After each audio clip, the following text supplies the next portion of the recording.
The Nightwatch Protocol. Logline.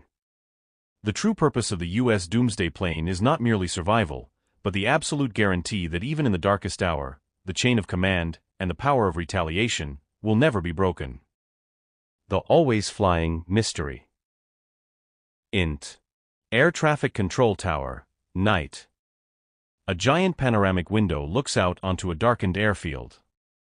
The only light comes from the runway lamps and the glowing monitors in the control room. Martha sips coffee.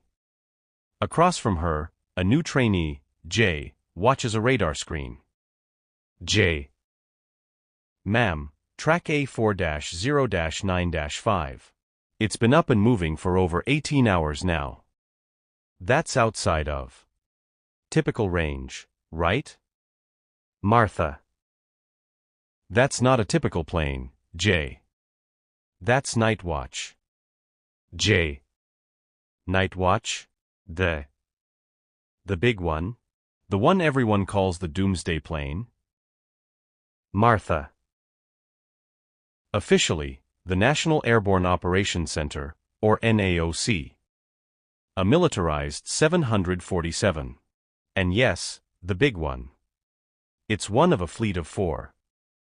And right now, there is at least one of those planes, just like that one, on 24/7 alert, ready to launch or already airborne. Jay. But why? Why burn that kind of fuel just to circle? Martha. Because it is the ultimate insurance policy. The purpose, continuity of government. INT. E-4B Nightwatch, command deck, continuous. Inside the plane, it feels less like an aircraft and more like a fortress or a flying war room. Senior Commander Davis stands near a map display surrounded by communications gear. Davis. Status check on all operational centers. Confirming redundancy. Technician. Ground centers reporting green. But we stand ready to assume full command and control on your mark. Davis. And that's the point, gentlemen.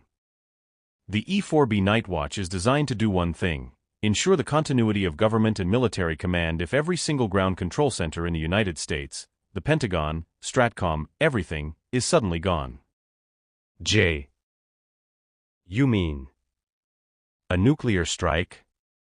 Martha. A nuclear strike, a massive natural disaster, a crippling cyber attack. Any national emergency that could wipe out ground infrastructure. Davis. This plane is a survivable mobile command post for the President, the Secretary of Defense, and the Joint Chiefs of Staff. Martha. It's built to withstand the electromagnetic pulse that would fry most modern electronics. It uses older, hardened analog equipment for critical systems. The capabilities: a flying fortress. INT. E-4B Nightwatch, communications room, continuous. The room is dense with antennas, wiring, and a massive dorsal bulge on the top of the aircraft that holds an array of satellite dishes. Davis. The E-4B is a flying Pentagon.